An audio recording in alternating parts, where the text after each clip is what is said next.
Hello everyone, welcome back to my channel. आज मैं फिर हाजिर हो गई हूँ आपके लिए बहुत ही यूज़फुल किचन टिप्स लेकर। आज की हमारी टिप्स बहुत ही अमेजिंग होने वाली हैं और हमारा इससे ना बहुत सारा फ़ायदा होने वाला है। तो चलिए बिना देरी करते हुए आज की पहली टिप शुरू कर लेते हैं। आज की पहली टिप के लिए मैंने लिया है यहाँ पर बेकिंग सोडा। इससे ना हम बहुत बढ़िया सा एक क्लीनिंग एजेंट बनाने वाले हैं, या फिर यूँ कहें तो बहुत ही महंगा हम एक प्रोडक्ट बनाने वाले हैं जिसे हम मार्केट जाकर ना बहुत सारे पैसे खर्च कर कर तब लेकर आते हैं या फिर करवा कर आते हैं। तो उसे हम आज घर पर ही बिना पैसा खर्च किए बिल्कुल ज़ीरो कॉस्ट में हम इस काम को आज घर पर करने वाले हैं। तो यहाँ पर मैंने टूथपेस्ट लिया है जितना हम एक दिन में यूज़ करते हैं, और उतना ही हमें शैम्पू लेना है। आधा चम्मच बेकिंग सोडा लिया है और टूथपेस्ट लिया है थोड़ा सा, और थोड़ा सा ही लिया है हमने शैम्पू। ये जो मैं मिक्सचर बना रही हूँ ये मैं थोड़ा बना रही हूँ। अगर आप ना मतलब इसका ज़्यादा जगह पर इस्तेमाल करना चाहते हैं तो आप इसको थोड़ा थोड़ा बढ़ा सकते हैं। सारी क्वांटिटी आपको ऐसे ही रखनी है। अगर आप सारा मेजरमेंट सेम नहीं रखेंगे ना तो आपको उतना इफ़ेक्ट नहीं मिलेगा, फिर आप बोलेंगे सब कुछ बकवास है। लेकिन ये चीज़ ना आप एक बार ट्राई करेंगे तो आप दीवाने हो जाएंगे इस चीज़ का। इतना अच्छा काम करती है ये चीज़, बहुत ही अच्छा सा सोल्यूशन बन के तैयार हो जाता है और बहुत इजीली मिल जाता है। इसमें हमें पानी वानी कुछ भी ऐड नहीं करना है, बस टूथपेस्ट और शैम्पू और सोडा को आपस में मिक्स कर देना है।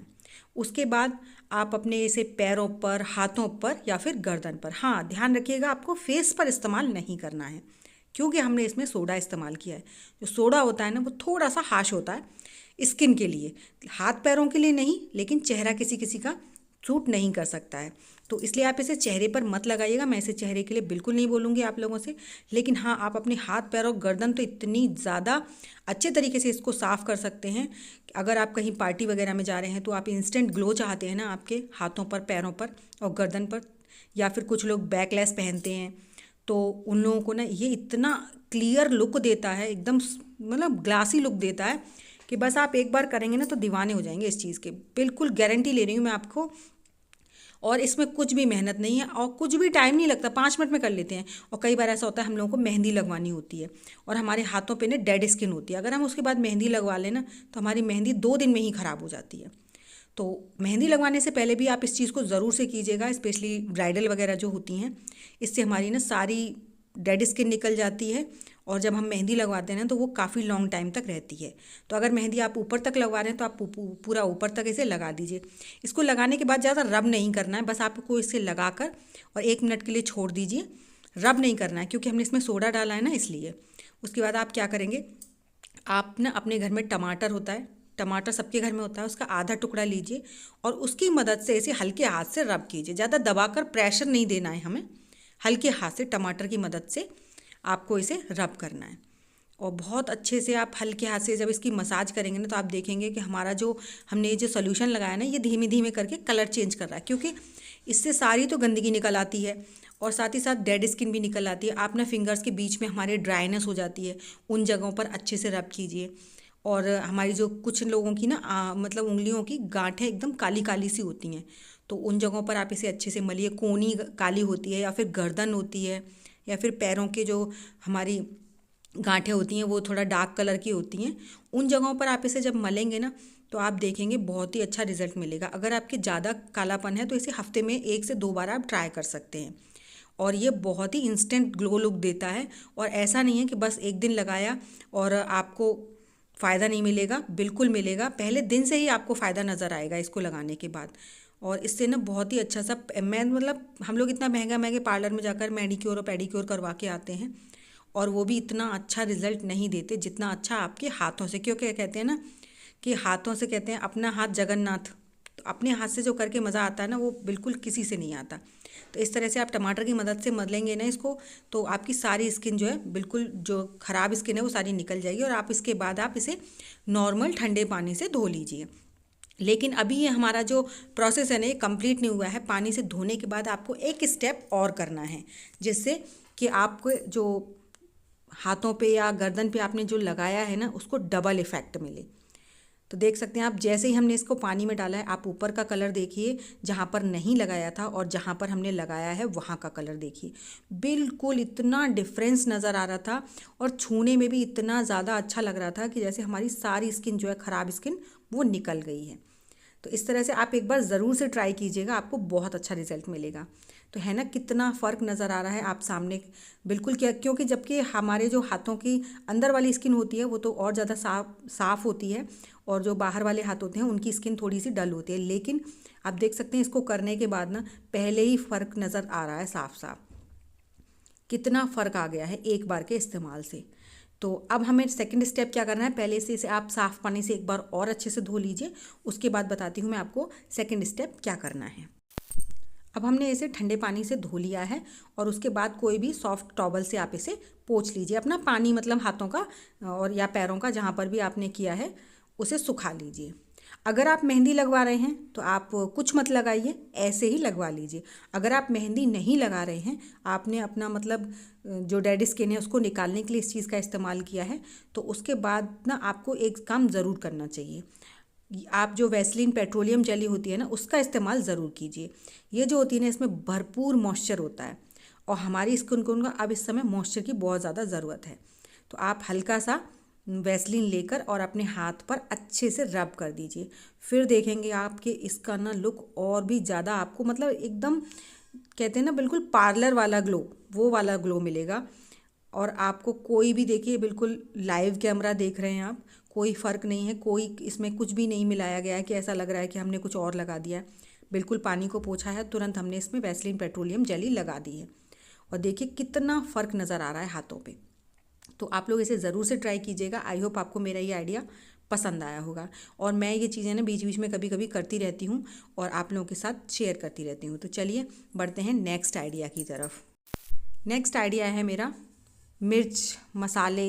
हम लोग जब भी ग्रॉसरी का सामान लेकर आते हैं तो इन चीज़ों को ना भरने में सबसे ज़्यादा दिक्कत होती है। कोई भी मसाला हो आप इसे ईजिली स्टोर कर लेंगे, लेकिन जो मिर्च होती है ना ये बहुत ज़्यादा परेशान करती हैं, क्योंकि जब हम इन्हें भरते हैं ना किसी किसी को तो इतनी ज़्यादा एलर्जी होती है कि जैसे ही मिर्च खुलती है ना छींकें आना शुरू हो जाती हैं, और सेंसिटिव स्किन होती है ना, तो अगर ज़रा सी भी गलती से मिर्च टच हो गई हाथों पे तो बस पूछो मत कितनी ज़्यादा परेशानी होती है। तो एक तो चम्मच वगैरह से भरनी चाहिए, और बहुत केयरफुली भरनी चाहिए मिर्च वगैरह जो भी हैं, कि आपके कहीं पर भी स्किन पे ना लगें। लेकिन आप देखते हैं कि हम लोग कितनी भी अच्छी तरीके से भरें ना, थोड़ा बहुत तो आपके हाथों पर टच हो ही जाती हैं। और कई बार तो ऐसा होता है हम लोग स्लैब वगैरह पे खड़े होके भरे हैं तो ज़रा सी भस आती है ना, तो बहुत ज़्यादा छींकें आना शुरू हो जाती हैं। तो आप एक काम तो सबसे पहले पॉलीथीन को तुरंत 10 मिनट में डालिए, और उसके बाद ना आप कितने भी ध्यान से करेंगे देखेंगे आप लोग कि आपके ना थोड़ा बहुत तो हाथों पर ज़रूर से लग ही जाती है, क्योंकि कितना भी आप उसे संभालें लेकिन नहीं संभलता है। तो आप ना उस चीज़ के लिए इंस्टेंट एक काम कर सकते हैं, देख सकते हैं मेरे अंगूठे पर लग गई है मिर्च वगैरह, ये कितना भी बचा बचा के किया है फिर भी लग गई है। और मेरी स्किन बहुत ज़्यादा सेंसिटिव है तो बहुत ज़्यादा जलन होती है। तो उस टाइम पे आप पहले साबुन से हाथ धो लीजिए, और फटाफट से ना देसी घी जो होता है वो हल्के हाथ से पूरे हाथों पर रब कर लीजिए। जहाँ भी आपको लग रहा है कि आपकी थोड़ी बहुत जलन हो रही है उसको आप अच्छे से रब कर लीजिए। थोड़ा ज़्यादा क्वांटिटी में लगा लीजिए, ऐसा नहीं कि बस थोड़ा सा लगाएं, हल्के से अच्छे से मालिश कर लीजिए। और आप उसे ना, मेरे ना हल्के से चूड़ी में टच हो गई थी तो यहाँ पर भी जलन हो रही है मिर्च, तो मैंने यहाँ पर भी लगा लिया है। और आप इसे अच्छे से लगाकर और छोड़ दीजिए, धोने की ज़रूरत नहीं है। इस तरह से बहुत छोटा सा उपाय है लेकिन बहुत अमेजिंग है, वरना जब जलन होती है ना तो बहुत ज़्यादा तकलीफ़ होती है। तो चलिए बढ़ते हैं नेक्स्ट आइडिया की तरफ। नेक्स्ट आइडिया है मेरा इस तरह के जो वायर होते हैं ना उनको लेकर। यहाँ पर मैंने जो बिजली के हम लोग फिटिंग वगैरह करते हैं तो हमारे छोटे मोटे टुकड़े जो हैं पड़े ही रहते हैं घर में, तो इनका ना हम बहुत अच्छा सा एक उपयोग करने वाले हैं। कहें तो इससे ना बहुत अच्छा सा एक ऑर्गेनाइज़र बनाने वाले हैं या टूल बनाने वाले हैं। ऑर्गेनाइज़र नहीं बोलना चाहिए, टूल बोलना चाहिए। तो यहाँ पर मैंने वायर को छीलना शुरू कर दिया और बहुत आसानी से छिल जाता है वायर। आप हल्का सा गैस पर गर्म कीजिए और किसी भी कपड़े की मदद से आप उसको पकड़ कर खींच दीजिए। देखेंगे कि आप बहुत आसानी से आपका जो वायर है वो छिलकर अलग हो जाता है, उसका जो ऊपर वाला रैपर होता है वो निकल जाती है रबड़। और उसके बाद आपको ना इसमें से सिर्फ एक धागा निकालना है, जितने भी ये धागे हैं ना उनमें से सिर्फ एक धागा निकालना है, और करीबन ऐसा हो 5-6 इंची के करीब, इतना बड़ा। अब आप उसे कैंची की मदद से काट लीजिए। अब जो हमारा ये एक्स्ट्रा वायर है इसे उठाकर रख दीजिए, नेक्स्ट टाइम कभी काम देगा, क्योंकि हमें ये चीज़ें ना बहुत ज़रूरी होती हैं, हमारे पास ज़रूर होनी चाहिए। तो उसको मोड़ लीजिए पूरा अच्छे से, टाइट तरीके से दबा दबा कर इस तरह से आप मोड़ लीजिए। उसके बाद ना आप देखते हैं आपके घर में ना बच्चों के पेन वगैरह या फिर रीफिल वगैरह पड़ी रहती हैं, तो उनका हमें इसमें इस्तेमाल करना है। यहाँ पर मैंने पुरानी रिफ़िल ले ली है जिसमें इंक ख़त्म हो गई थी, थोड़ी बहुत है जो काम भी दे सकती है। उसके ऊपर हम इस वायर को रख लेंगे और अच्छे से क्रॉस में लपेट देंगे। एक को हम इस तरफ लपेटेंगे और दूसरे को हम दूसरी तरफ लपेटेंगे, जिससे कि अच्छे से इस पर ये वायर अच्छे से सिक्योर हो जाए, निकल के ना भागे और मतलब हम जब इससे काम करें तो ये ख़राब ना हो जल्दी से। उसके बाद आप चाहे 2 साइडेड टेप ले लीजिए या फिर कोई भी सेलो टेप ले लीजिए, उसकी मदद से आप इसे अच्छे से इस पर सिक्योर कर दीजिए ताकि ये निकले नहीं बिल्कुल भी। जो 2 साइडेड टेप होती है ना वो इस चीज़ों में बहुत अच्छे से काम करती है। तो मैं यहाँ पर 2 साइडेड टेप का इस्तेमाल कर रही हूँ और आपको ना आधा इंची के करीब इसे पेन से आगे रखना है, थोड़ा सा, देख सकते हैं आप, थोड़ा सा इसमें आगे रख दीजिए और उसके बाद आप इसे अच्छे से टेप से कवर करके निकाल दीजिए। टेप जो भी एक्स्ट्रा टेप है उसे आप कट करके निकाल दीजिए। उसके बाद आप देखेंगे आपका ना एक छोटा मोटा सा टूल बनकर तैयार हो गया है। अब इस टूल का हम क्या करने वाले हैं, हम इस टूल को ना अपने जो सिलाई के धागे के डब्बे होते हैं ना उसमें रख देंगे, उससे हमारा बहुत सारा काम आसान हो जाएगा। तो यह इस तरह से हमने ये जो तार का जो बनाया है ये हमारा बहुत अच्छे से काम करेगा। तो देख सकते हैं हमने इसको बना लिया है। अब इसका हम इस्तेमाल करेंगे सुई में धागा डालने के लिए। कई बार ना हम लोगों को नज़र नहीं आती है, सुई का जो छेद होता है बहुत ही ज़्यादा बारीक होता है और वो मशीन की सुई का भी हो सकता है या फिर हाथ की सुई का भी हो सकता है। तो उसके लिए आप क्या करेंगे, आपने जो वायर लिया है ना इस पर इस सुई को टंगा देंगे इस तरीके से। मैंने पहले भी शेयर किया है लेकिन कुछ लोग बोलते हैं हमें समझ नहीं आया, तो आप ध्यान से देखिए। पहले जो वायर है उस पर सुई को टांग दीजिए, उसके बाद आप उस वायर के अंदर जो हमने जगह छोड़ी है उसमें धागा डाल दीजिए। धागा डल के वायर में से निकल गया। अब आप सुई को ना पीछे की तरफ खींचिए, धागे की तरफ, और जहाँ तक हमारा सुई का एक्स्ट्रा वाला जो धागा है वो है उसके बाद आप धागे को पकड़कर खींच लीजिए। इस तरह देखेंगे कि आपकी सुई में ना धागा बहुत आसानी से पड़ गया है। अगर आपको समझ नहीं आया तो मैं चलिए फिर से बता देती हूँ। अब आपको अगर और भी ज़्यादा नज़र कमज़ोर है तो आप धागे को थोड़ा सा आगे कर लीजिए, बिल्कुल। अब इसका ना होल बहुत ही बड़ा हो जाएगा। अब आपको क्या करना है, इसमें ना सुई को फिर से फंसा दीजिए। देख सकते हैं अब इसका होल इतना बड़ा हो गया है कि कितनी भी नज़र कमज़ोर हो आप इजीली धागा डाल लेंगे।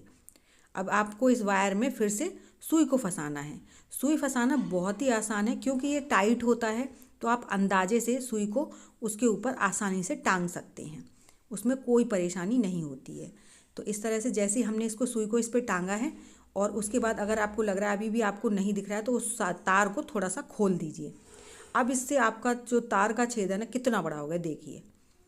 अब आपको ये आसानी से होल दिखाई दे रहा है ना, इसमें धागा डालना कितना ज़्यादा आसान है ना, कमाल का आइडिया।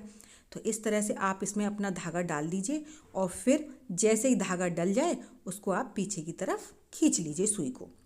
देखिए धागा डल गया ना। अब आप धागे को छोड़ दीजिए और सुई को पकड़कर खींच लीजिए, है ना। तो मार्केट में इस तरह के टूल मिलते हैं लेकिन वो इतने आसानी तरीके से धागा नहीं डाल सकते, क्योंकि हम इसका जो टूल का छेद है इसे हम बड़ा भी कर सकते हैं और छोटा भी कर सकते हैं। अगर आपकी नज़र ज़्यादा कमज़ोर है तो आप इसको थोड़ा सा मोड़ कर खोल दीजिए तार को, इससे ना आपका वो काम बहुत ही आसान हो जाएगा। तो है ना कमाल का आइडिया। अगर आपको आइडिया पसंद आया तो प्लीज़ लाइक ज़रूर कीजिएगा और चैनल पर पहली बार आए हैं तो सब्सक्राइब करना बिल्कुल मत भूलिएगा। तो चलिए बढ़ते हैं नेक्स्ट आइडिया की तरफ। नेक्स्ट आइडिया है मेरा, इस तरह के हमारे ना कई बार कॉफ़ी के डब्बे होते हैं और उनका ढक्कन वगैरह चटक जाते हैं तो हमारी कॉफ़ी जो है सील जाती है। तो उसके लिए मैंने यहाँ पर बलून से इसका कैप बनाने का सोचा है, क्योंकि जब कॉफ़ी सील जाती है तो ये ख़राब हो जाती है, ना तो टेस्टी लगती है ना ही अच्छी लगती है।